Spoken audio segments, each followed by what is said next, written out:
रात में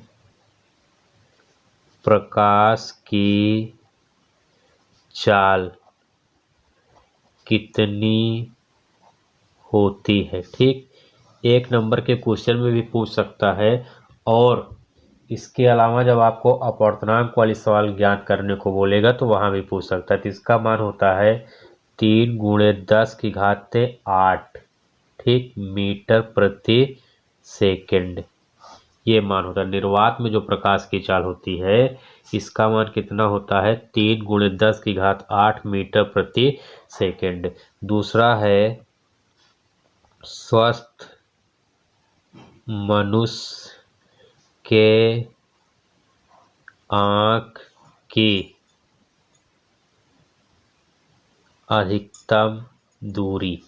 ठीक, एक स्वस्थ मनुष्य हो अधिकतम कितनी दूर तक देख सकता है, तो इसका सही उत्तर हो जाएगा अनंत। ठीक, अगर न्यूनतम की बात करें नज़दीक कितनी देख सकता है तो कितना होगा 25 सेंटीमीटर। कौन सी है न्यूनतम। ठीक, न्यूनतम दूरी कितना है 25 सेंटीमीटर और अधिकतम दूरी कितना है अनंत। ठीक, अगर पूछे प्रतिबिंब कहाँ पे बनता है तो वह कौन सा भाग है मानव नेत्र का जहाँ प्रतिबिंब बनता है, तो कौन है रेटिना।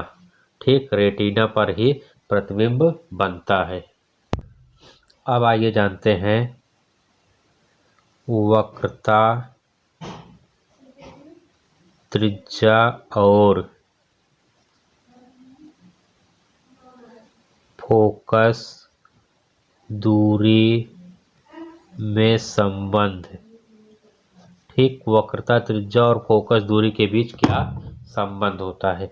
बहुत ही महत्वपूर्ण क्वेश्चन है। इसके 2 संबंध हैं, हम आपको बता रहे हैं। F = 1 होता है R/2। F = R/2। अगर इसमें हम बटे करके तिरछा गुणा करा दें तब क्या बन जाएगा R = F × 2।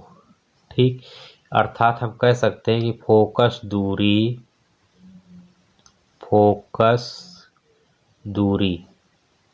ठीक, वक्रता,